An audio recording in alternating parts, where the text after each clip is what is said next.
Mori ora te whānau, no mai, haere mai, welcome back to the 99 Dreams podcast. I'm Rawiri, and if this is your first time listening, you found the 99 Dreams podcast. Welcome in, glad to have you here. Well, this week, I've got a fun guest. I know I say this every week, and I say this part every week now, but I'm really looking forward to this one. This is my cousin, so this is going to be crack up. We're just going to chop it up, see how he is. So, kia ora, cuz, Breeze, what's going on, man? Yeah, to my cousin. I've been well. Had a good day today with the daughter Remy. So took her to the pools and just chilling. Thought I'd have a kōrero with you. Yeah, let's go. So I'm really looking forward to this. It's going to be crack up. And for the viewers watching at home, like me and the cuz, we haven't caught up that often lately because he's now in Perth. So this is going to be a fun one. Cuz, introducing a new segment on the show this week, inspired by you. I actually stole it though. Stole the idea actually from I don't know if you know him, like Vintage Jackson from I think he's from over Sydney or something. But yeah, Kiwi fella. He's on grassing a few reds, potty like YKTR and that business. And he kind of put it on their show, and I was like, I'll give that one for later. Keep that one in the vault. It's a mean idea. Told him, So I guess we'll unveil it then. So this is going to be the rock and the rose, your highs and lows of the week. So what's your rock been this week? Rock. So this week, I would just say, so Mahi's been a bit slow, like for my work. Like it's been real boring, and I think it just drags out, especially leading up to Christmas. We've been a bit quiet. I thought it'd be a bit more flat out, but that's probably the rock. Just not enough work. Like your day goes too slow, like don't have much mahi on. You're just staring at the clock all the time. Like, come on, man, I just want to go home. Smash some mahi up. Like, that's probably my rock for this week. And Rose. I think just spending more time with Remy. She's getting a bit more independent now. So like chatting away to me and learning new words and telling me to shut up and that kind of stuff. So you're just talking back. So it's mean to see her growth and in that little space at the moment. And how has that been? Being a father and watching her growth over these past couple of years. How's that been? Been mean, been a bit hard.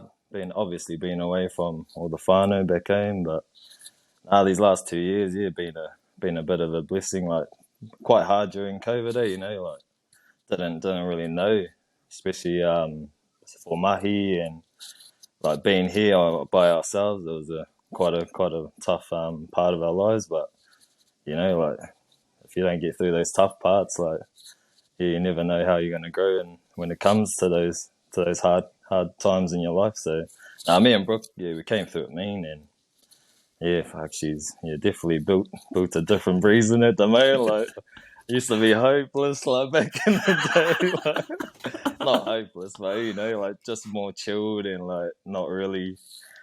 I have to be more motivated now to just get up and she's up at 6 a.m. Every day, so have to be up before her to actually get ready. But Brooke takes care of that during the week. She always goes to daycare with Brooke, and that's her mahi at the moment. So she's been good for us, and I try to take over on the weekends, try to take her out, and we do that as a whānau as well. So it's mean, I don't know, mean character builder for me. So it's been good. Yeah. What's one of the biggest lessons that you've learned? Being a father. Biggest lessons, I would say, just probably loving someone, loving. It's probably your first love, I think. Apart from your mum and dad, kind of thing. And siblings. It's pure love. That's what I found. So that's the biggest lesson. Doesn't matter how angry I get at her. I know I'm gonna love you anyway. So it's no point in being angry and being mad at you. And then another minute I'll just be cuddling you and wanting to cuddle. So I think that's the most important part of it. you have those loved ones like like the cousins and everyone else, but yeah, when you see your own kids grow up and you're just like just so proud of whatever they do, and I think it comes off like on you, so they can really feel like when you're not feeling a certain way. So if you come back a bit hoha and grumpy, I think they can feel that. They'll get a bit tense and angry as well. So I think when you're just putting out just more happiness and love, I think it just makes a more happier kid. Oh, that's what I've found. So especially with her, you can tell when she's frustrated, and I see Brooke frustrated. I'm like, like, gotta just calm down a bit. Let's just keep it level a bit. So so that's probably the Oh, biggest part. Probably just loving more love. I that's think. so interesting. Yeah. That's so interesting. Yeah, no, that's mean. And so, what would be some of your advice then that you could give to anyone that's about to become a To parent? new parents. Oh, yeah. Yeah. Oh, to the cuz you're right. Being a new parent soon. Hopefully that all goes well. And I think biggest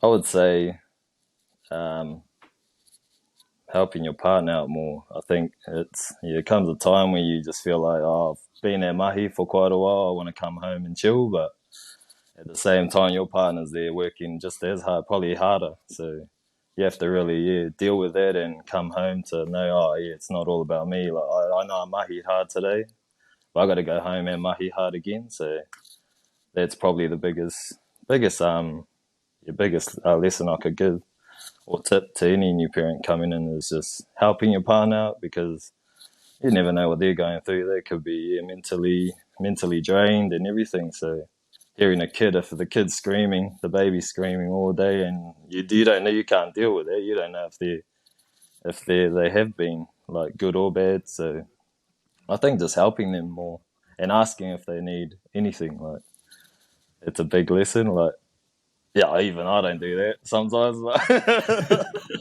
Oh yeah, I know. I'm bad for that. I don't ask her enough if she's alright, or if she needs something done. So, and if I ask her if she needs something done, she says yes. I'll be like, moan about it.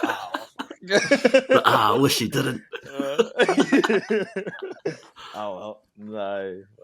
Get angry because I asked her. And, nah. I think it comes with anything. Like you just got to be real helpful. So that's the biggest thing I could give. Oh, man, that's some great advice there. I guess a sort of follow up question to all of these previous questions is how challenging is it, raising your whānau so far away from your whānau? The whānau, yeah. I think probably the last year, I don't really get homesick myself. I've kind of grown out of like staying home, so yeah, I've been home like what we grew up home for 20 years or whatever, 18 years of our lives. So I think I had enough of that. So I think for myself, it was quite easy to get along with it. But I think for Brooke, because her whānau's all back there, it was pretty much my choice to move over to Perth, and she pretty much followed. So it was a bit more harder for her, I think, and for myself now, it was quite good. I like a challenge, so and it's the biggest challenge. It's just to get out of your comfort zone. I think so. That's the biggest part. Getting like you cuz like just getting out of the norms. I think starting this potty. It's just like for anything. Like me on my DJ journey, it was like I don't know. I just think I just didn't want to work when I left school. So, Brother so I Hawk. went to mains up in Hawks, and that's how that kind of journey started. And I think I just always want to try something different. So it's I don't know. It's I think I answered that. I don't. Yeah, Not too yeah, sure. 100%. Let's dive in a bit more into your DJ era. Yeah. How was that? How was Uh that? I'm not too sure actually how that started. So I think it was my last year of school. That was pretty much the I think that's when like the boom boxes and that came out, like the speakers, and like people would walk around with speakers around school.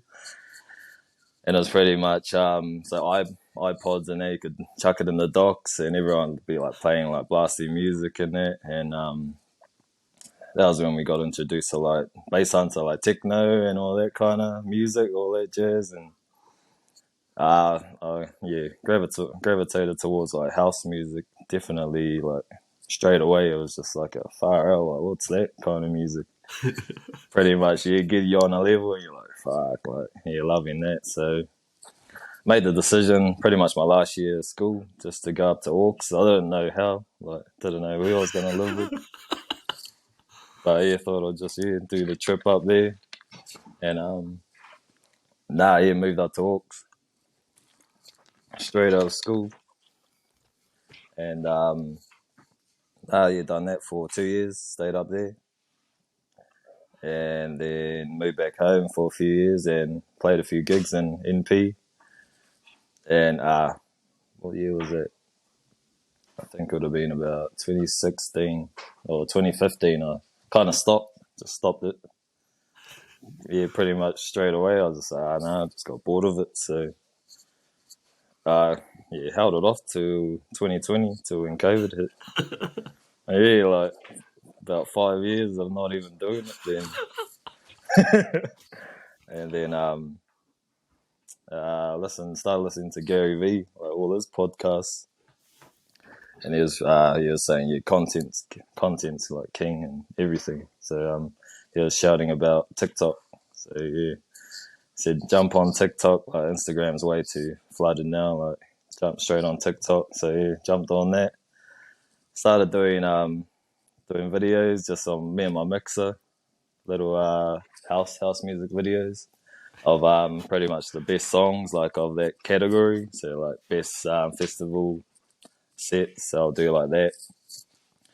And then got about 40,000 followers in about 2 or 3 months. Pretty much grew from there, and I kind of stopped it again. I was like gaining. I was like, yeah, fuck, I'm doing pretty good. And I was just like, I don't know why I stopped. I started playing out here, so I played a few gigs in Perth. Met a few good people too, and I haven't. I think my last gig was probably the start of this year, so start of 2022, and I've got another one this New Year's. So playing New Year's, and in Perth. So it's a pretty big festival. Darude, Sandstorm makes the sounds. Yeah, does the Sandstorm. Yeah, he's playing that gig. So I'm playing that one. Oh, there's heaps of people on this list. So I've got a gig there, hour and a half gig, and playing New Year's festival before then. So that'll be. I want to get back into it this summer and get a few more gigs going. So definitely want to get back into that space. It's something I love, and it's a good passion of mine. Huh? Gonna jump back on TikTok again and pump it there? Yeah, I've been thinking about it. I think it's more aesthetics. Like you need a good background or something. I think that's the way to go with it. But just need some good content. Just need some good content. Yeah, I think that's it. Because I've done most of the bedroom, just a simple bedroom background kind of content, and that went quite well. I've done a few good videos for that. Like I think I know we got like a million view ones, like a few millions. Nice. And but thinking about it, I might get back into it. Because one thing Barry Burton, when he came on, he shared with us, when it comes to TikTok, just plan, have a plan in place so that if that doesn't quite work, have a backup and just roll with it, have fun with it. Yeah, I think that's the way it is. It's like the more content you put out, the more chance you're going to get. So I think just content, that's it. So now, hopefully get into it again. I think I'm just pushing it off. Too much. I think I haven't touched my dicks in like probably half a year. I just haven't touched them. My left piece just sitting there. I need to do it though. Right. Just get back into it, G. Just do it. Just do it, eh? Just like what I did, just turn the camera on, start talking, and just start releasing shit. Just do it. Yeah, and the worst is you don't do it. And it's funny. Yeah, not making excuses, but finding time at the moment. It's just making excuses. Nah, you'll find a way to make it happen if it's what you want to do. Yeah. Here's one thing I will do. Let's rewind it back a bit. Let's go. What was it like growing up in Waitara for you? Mean. Yeah, Waitara's mean. The cousins, I think.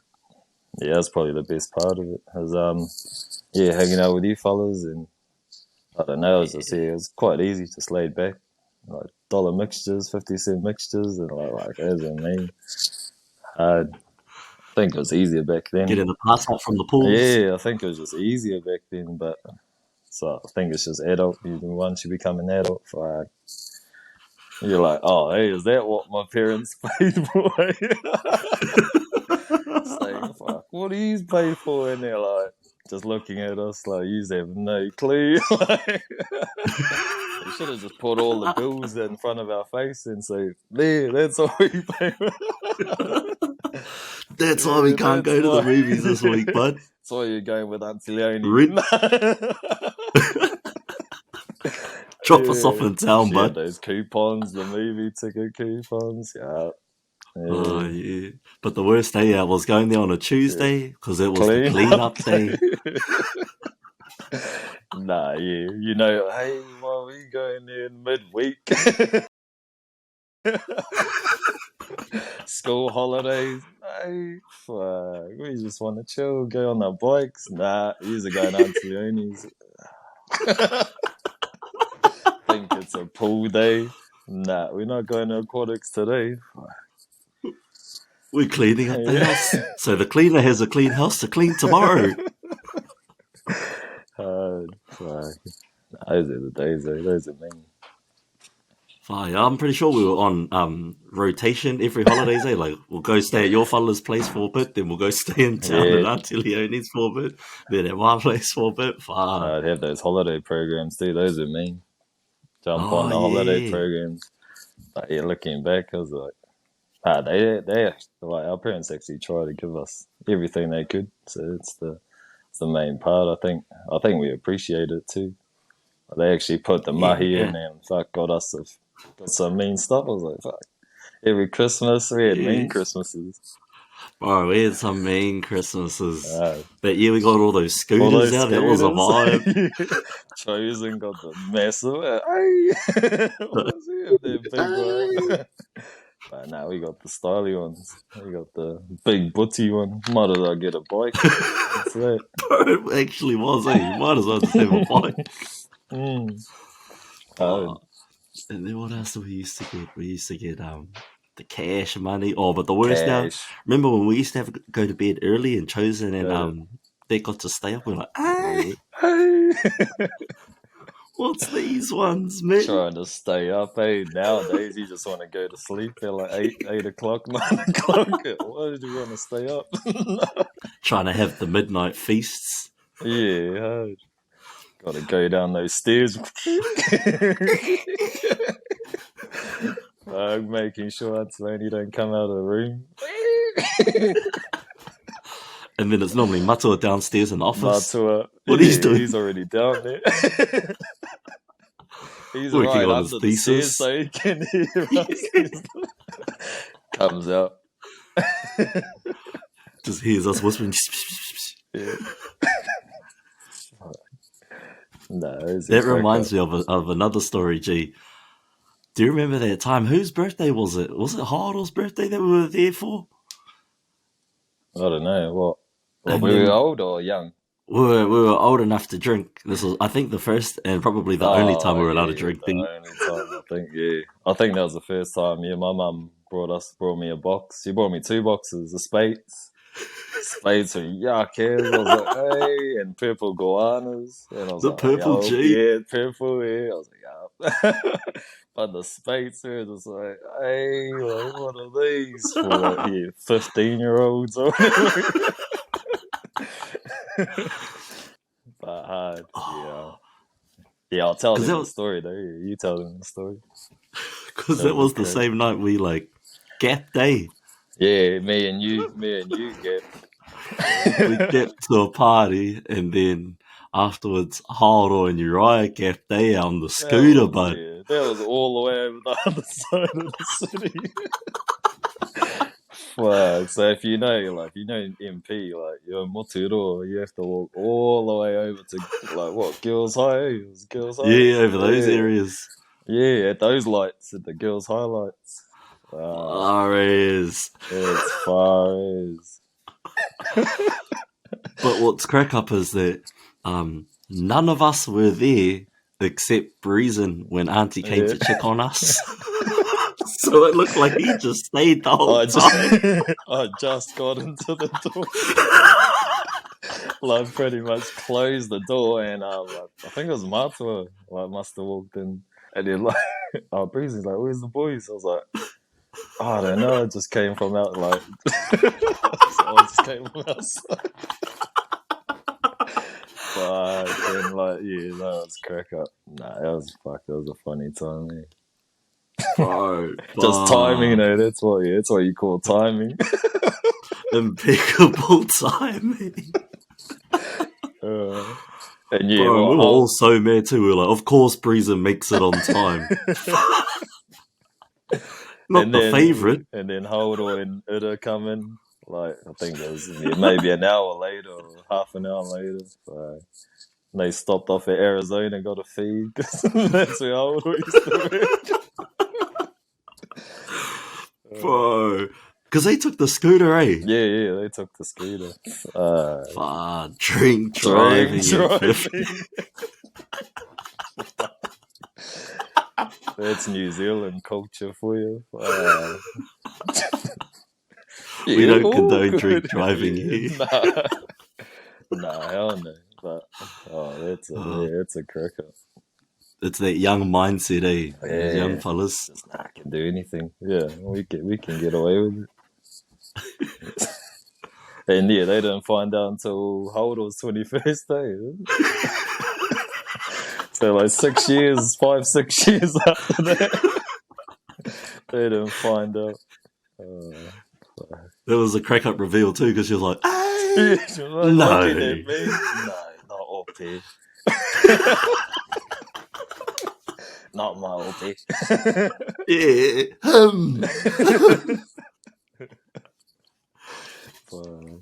Oh, see, we had some great times growing up, man.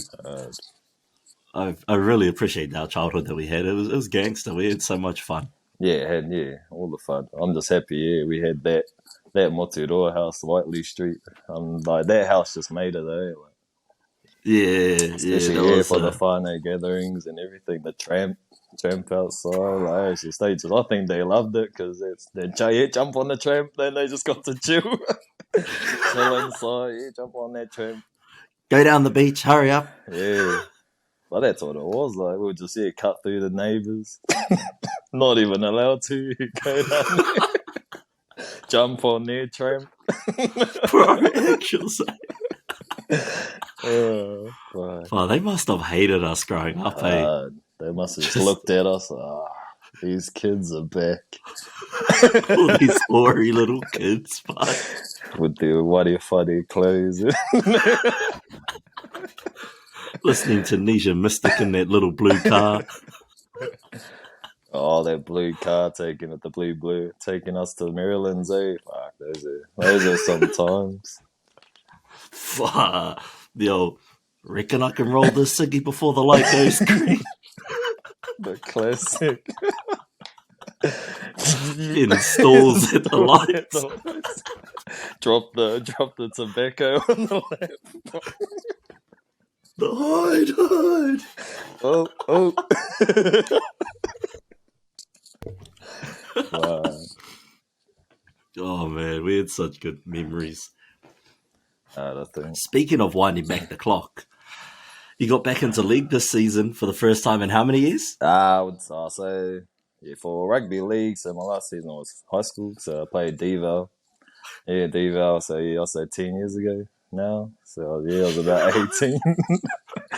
So 18, I went straight to Union. So I played Union for about 6 years, straight out of high school. So Yeah, fuck league. Nah, just don't know why. Don't know why I went to union. Like Dad, I go back home and Dad was like, "Oh, what are you?" Because that's when I was staying up in Hawks.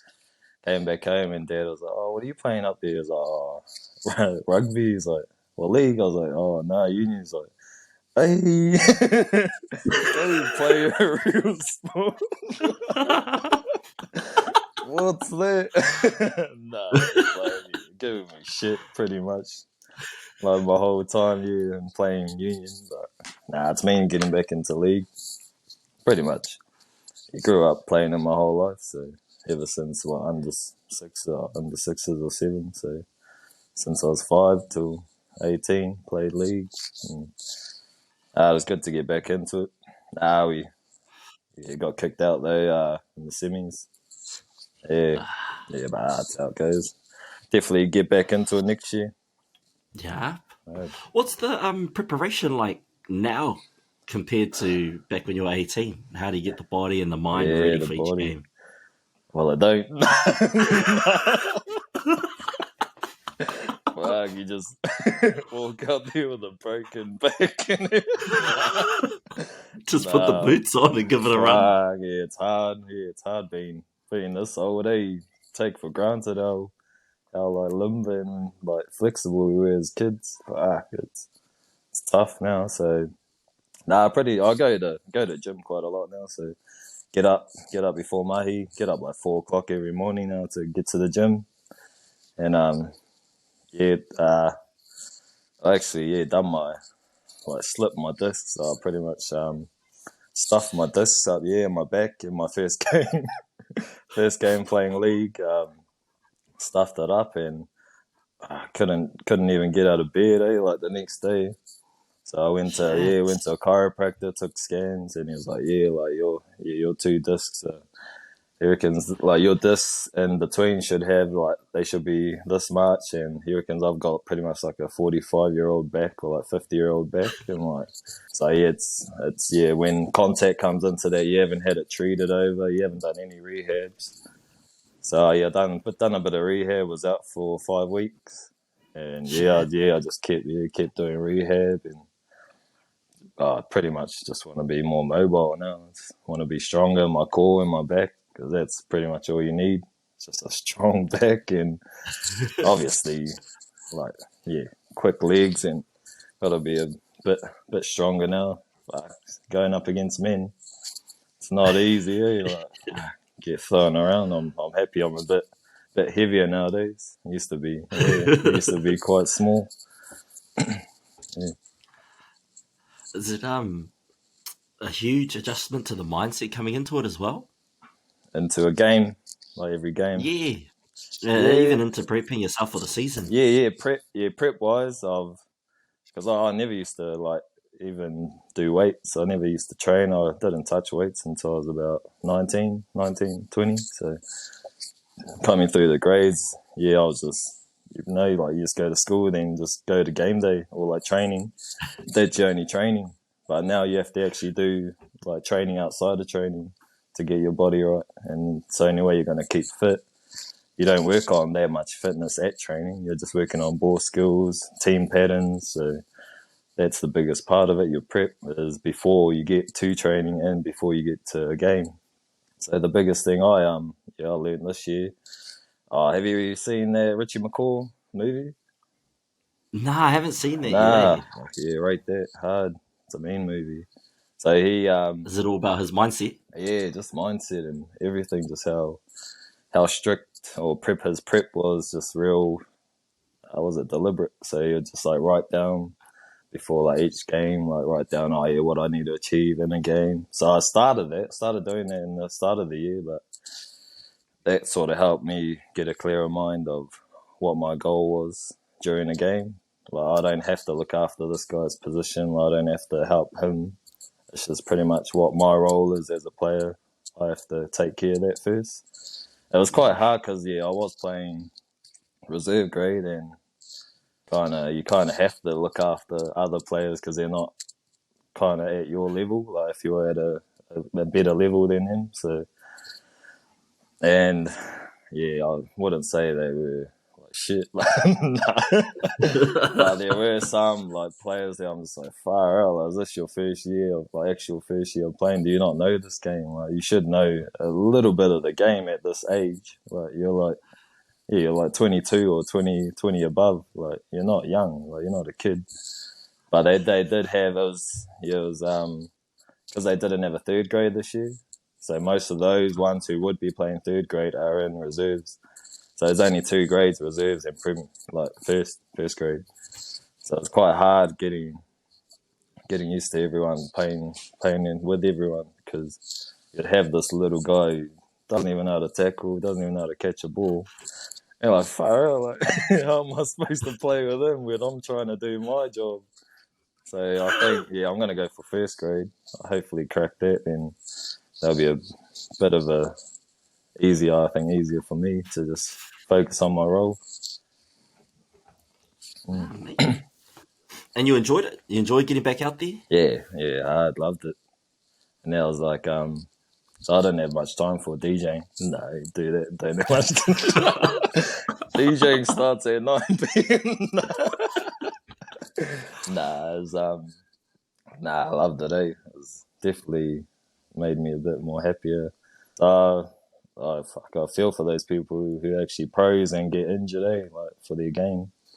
Because like, especially if you get knee reconstructions every year, or players like that, I could take a pretty hard mental toll on you. Because when I had that back injury, it was like, I just want to get out there. I just want to play. Like, I trained for like a year just to get to a game, and like my first game, I done my back, and I was like, I didn't know when I was gonna be back. Yeah, so I feel for the professionals who actually a paid job. Then you get injured. You just want to show your skills. Just want to show people like what you've been working hard on, and you get injured just like that. What was one of the biggest challenges in overcoming that injury, getting back out there to play? I think not having a timeline. So I went to a chiropractor like every year, and every week, sorry. And I was asking him, so he didn't actually give me a definite time of like, yeah, you'll be back like this date. He was just be like, go there, get it checked, like do like a fucking massage going.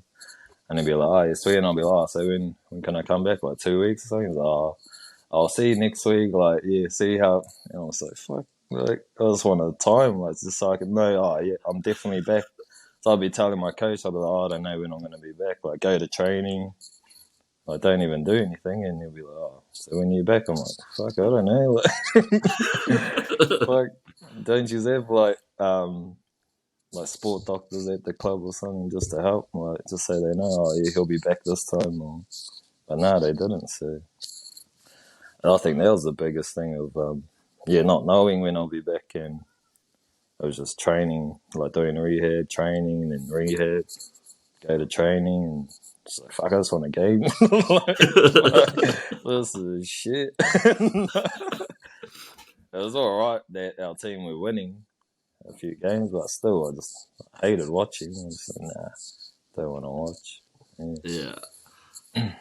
So what do you think is the biggest lesson that you learned during all of that? During that time, I was injured. Yeah.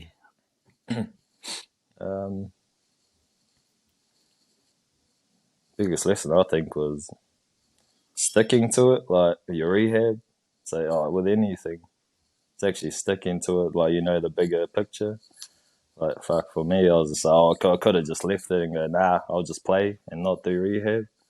And that, I would have been probably fucked now. So, like, or injured, yeah. Like, I think just sticking to a plan and knowing, yeah, it's gonna work out. I'll just keep doing it. And yeah, lucky I was a bit more disciplined. Like, now I'm a bit more disciplined now through training and everything. So if I had my old mindset, like couch potato, I was like, nah, I'll just watch TV. I'll just sit on the couch, watch TV, munch bad food, which ain't good for you. So yeah, I think that was the biggest thing, was doing the actual steps to get back onto the field. Yeah, help too. Man. has come a long way from the old movies and munchies from Jan's and Tom's and Yeah. Keyman. Fuck, I remember when Dad was like, because I never used to really go out, like drink with like the cousins and that. And I remember, like we were like the dinner table. He's like, "Fuck, you know, you can go out, like you can go and drink." He was like, "Oh, you will buy the alcohol for you." Pretty much like wanting to get rid of me. Like, fuck, you always saying, "Fuck, go out, man." That's so true though. Yeah. Because every Friday, me and Uriah will ring up Breeze and then, oh, you're cutting out. I can't. And then just hangs up. Your dad will be like, "Hello," and he'll be like, "Oh, it's Breeze in there." "Who's this?" "Oh, you're right." I was like, "Oh, it's you're right." I'll be like, playing the game. "Oh, yeah." And you do that. Hang up. Play the game. At least he gave you the phone. I remember Chosen's mates used to ring up. I was Chosen there. Nah. He hangs up. Right there. Looking at him. Nah. Chosen. Who was it? Wrong number. Fuck, I remember those ones too. Fuck. Yeah, cracker. Nah. Are there any qualities from your parents' parenting style that you're going to bring into how you parent Remy? I think just being laid back hard. Like Dad, he's laid back hard. Yeah. So yeah, won't take anything seriously. Just go with it. Just too late now. All good. You're all right. That's what I do now. Did you ever get a growling from them? Nah, never. Yeah, because I was thinking the same too. I was like, I don't ever think I've ever got a growling from them. Nah, they were the most chilled parents ever. Like, it's like, yeah, nah. Like, as I said, they wanted me to go out to drink. They just wanted to get rid of you. They just wanted to get rid of us. Nah, fuck, I don't think ever. Like, they was probably the best parents I've had. Like, for me, it's just teaching me good, I don't know, good parenting skills anyway now. Since I know, I'll never hit my kids or anything, so. But you still need that tough love at the same time. I still won't be as soft. Like, I'll still be. Like, I remember. Are you sure? No, we were at the shopping at the mall I think it was last week, and Remy was like, she was like going off. I was like, "Oh, you'll get," you're gonna get smacked, and like we were like Kmart. And Brooke was like, "Shh, don't say that." I was like, "Oh." I just didn't realize we were. But I won't give it a smack. I'll just be like, "This is your warning. Like, don't do that again." And she's like, "Shh, don't say that." We're in the mall. Like, people will be in the corner. Yeah. Actually, look at them. Guy with the tattoos.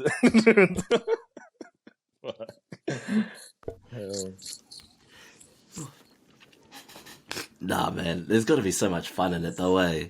Yeah, it is. Fuck, it's... Yeah, it's mean. Mean being a parent.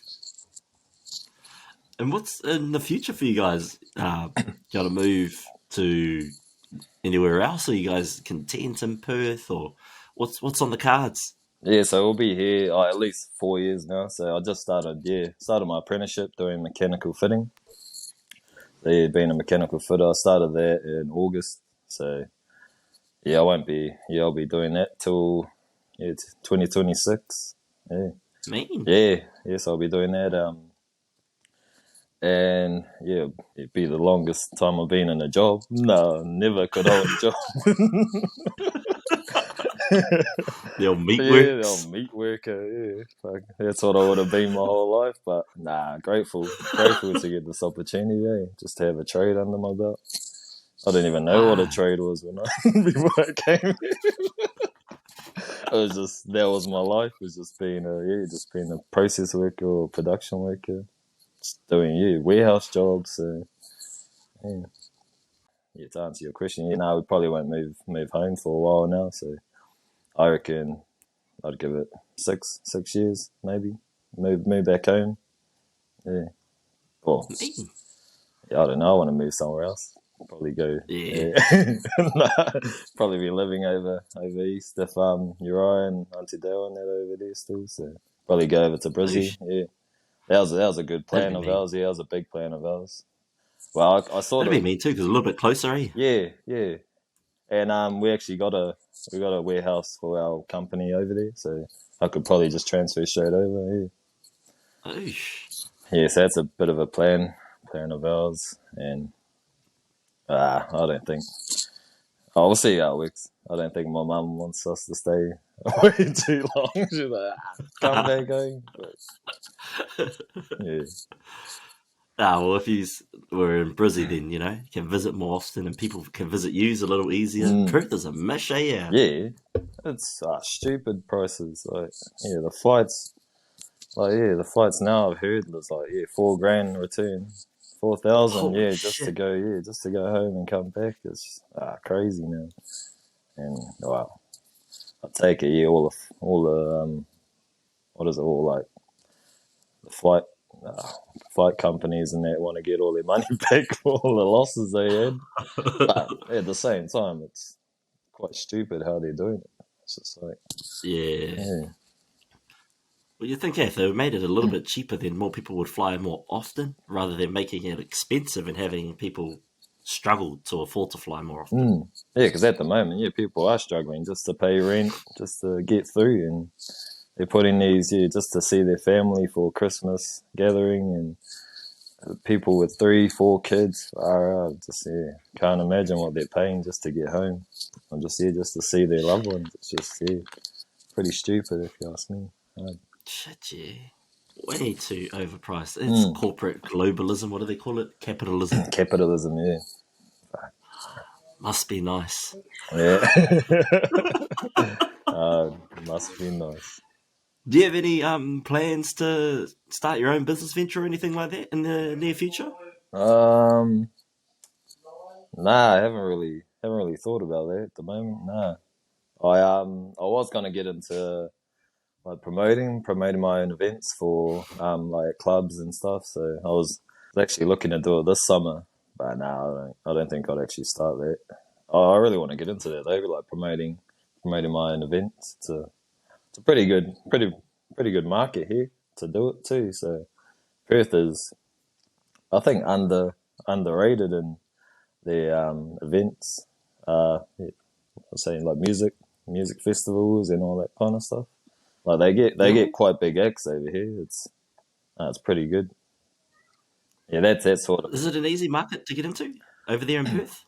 promoting events. Yeah. Well, I wouldn't say it's easy. I would say it's doable. Yeah, I think if you want to put the time and effort into it, I think it's definitely achievable to be successful in this market over here. I actually played for one of these guys I know. I was out actually. I was out of it how it happened. So we were driving. Me and Brooke were driving along the beach. It was a place called Fremantle. It wasn't along the beach actually, like Fremantle, and went past this bar. I was like, oh, you mean to play there? And actually, I said again, I was like, oh, if I want to play for this event, telling Brooke this was last year. I was like, he showed us this event, and then I seen he posted up an event to play at that event. At that spot I wanted to play, and so I just messaged. I just said, oh yeah, fuck, I'll be keen if you have any spots. Like, and he just goes, oh yeah, I can chuck you in this time. And like, I was like, fuck it, that was it. That easy. Like, far out. But yeah, anyway, that guy messaged me. He's pretty much blowing up, and hasn't blown up, but he's made his own 2 nights. So he has two event nights a week. There's one called The Room in Perth. It's pretty much a disco night, so disco house music. in this little club, and he has another one called the Vault every Saturday. So, and that's another house big techno event. So that's everyone. He pretty much gets every overseas act to come over, try to play at the events, and he's pretty much done a good thing here for house music and techno. So I want to try link back up with him, try to get back into that. Yeah, that'd be I think you don't grow. Yeah, you don't grow if you don't surround your people like-minded people who like the same thing. So it's the only way to grow, I think, to surround yourselves with those people.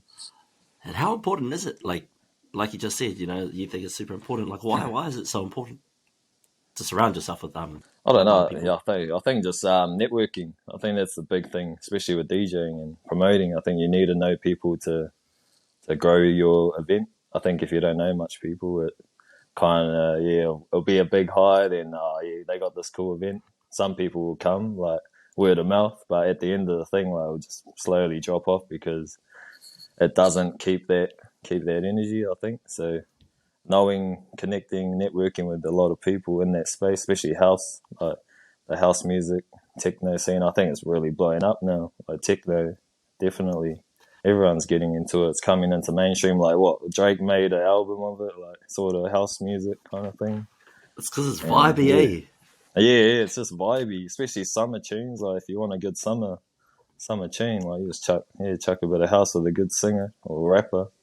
You definitely got a summer banger going on. Got the anthems.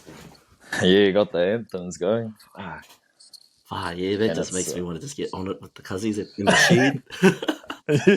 Just thinking about it, just just haven't.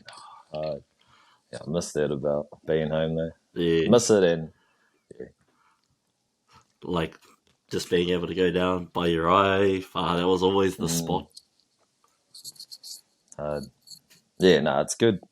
It's a good and bad thing, like living away from those influences, because I'd definitely be probably 20 kgs heavier on it every Saturday, Friday. I hardly ever drink. I just do it for a social thing. Like if we go out, I'll have like two or three beers. But if I'm going out with the boys, which is hardly ever now, don't get much time. I got to get those brownie points up. Took Remy to the pools this morning. I was like, that's a good one. By myself. Yep. Can keep that in the vault for later.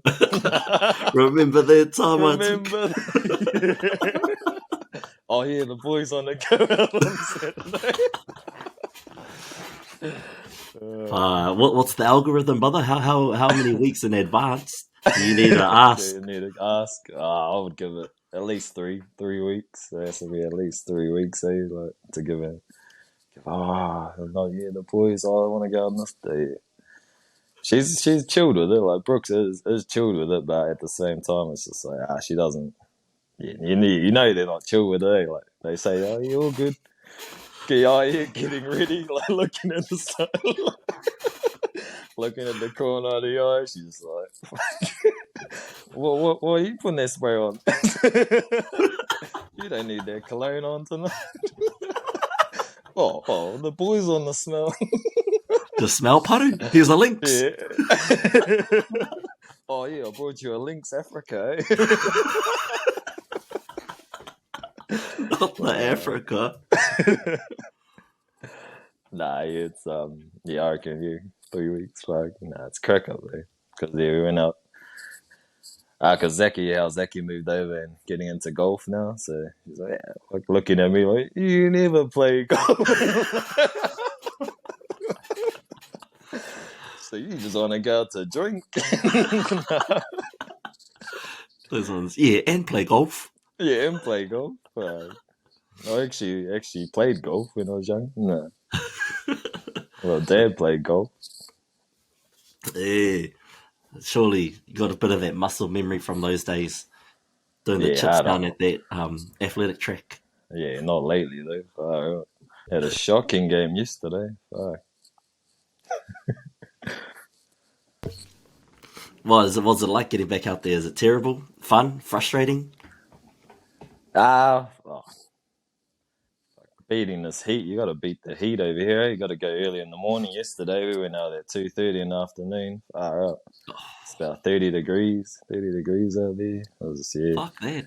Yeah, so I was like, fuck, I was sweating too. Had a real tight. I don't know why I wore the top. I only got 2 polo. You got to wear polo pretty much to go on the course. So I only own 2 polos, and they're tight. They're larges, so they they squeeze my bloody armpits,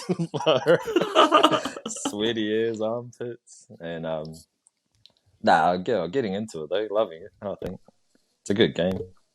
Good game if you're going good. I think that's with everything, eh? Shit.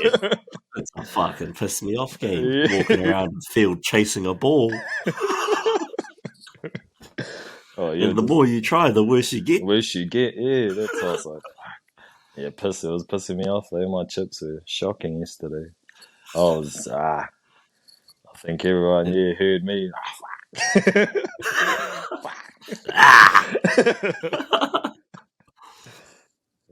Have you watched what's his name? Manolo Teaches Golf on TikTok? Nah.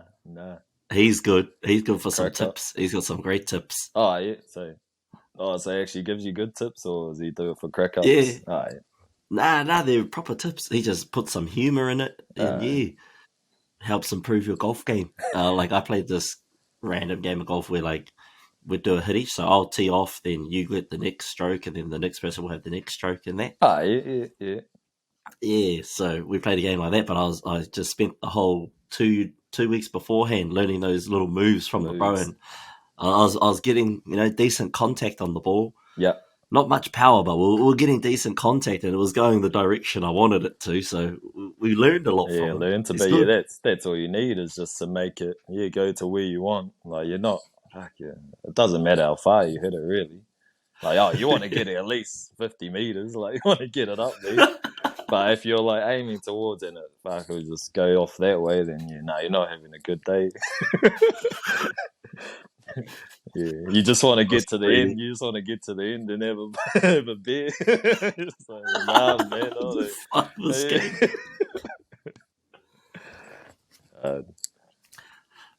Well, we do this thing here on the show every week where we've got the dream box shoe box. The dream box, yeah. Yeah, the always remember when they doubted you. Do you have those shoes? So in the box, eh? Do you have those shoes? The shoes that came in there. Yeah, the shoes. Oh, I don't even think I've seen those shoes. Oh, yo. Yeah. How much are those going for? Like 200 and something I paid for these. Right. Yeah, the Trey Youngs. What, ball in them? What, make you shoot good? Nah, man. Too unfit by the time I get the time to shoot. I'm tired. I just stay on defense.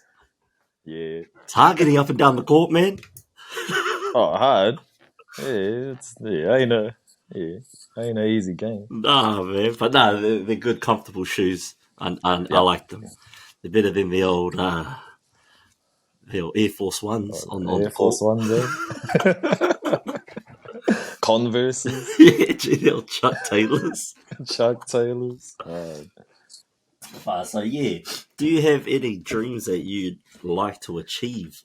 Got a whole bunch in this box of people's collective dreams that they'd like to achieve in the next lifetime. In a lifetime? Yeah. But the idea is that when people start completing them, I'll have a space up there, and then it'll just start having a collection of people's photos of them achieving their dreams. I love the Bro Berries one. I'll make it to 30. That's a good one, eh? That was a great one, bro. Like, so real, so raw. So real. Yeah, hard. And I love those dreams because, that's probably where I aim towards too. Yeah. I think, for my dreams is, to make, I see my kids, so the mokos grow up. That's a good dream of mine, I think some, like now, especially with our whānau, like my dad's side, it was most of his brothers and sisters, his brothers, most of them are all gone and now never saw their mokos grow up. Man, I think I'd like to do that. Yeah. No, that's a mean one. That's a beautiful one. At least, because it is something that we all take for granted. It is time. We think we've got forever, and in Uh, reality, we don't. Tomorrow is not promised. Today is nah. a gift. Yeah, they say, oh, what is it like? Your half, you come to your half your life at 50, but nah, you don't see much people dying at 100, do you? Like making it to 100. Most like most of my cousins are like, well, my uncles and like I never hardly ever saw my koros and that's like brothers and sisters. So I don't think they live to see 65 or 70. So Yeah, I would say our middle age is about 35, 37. So that's where I see it.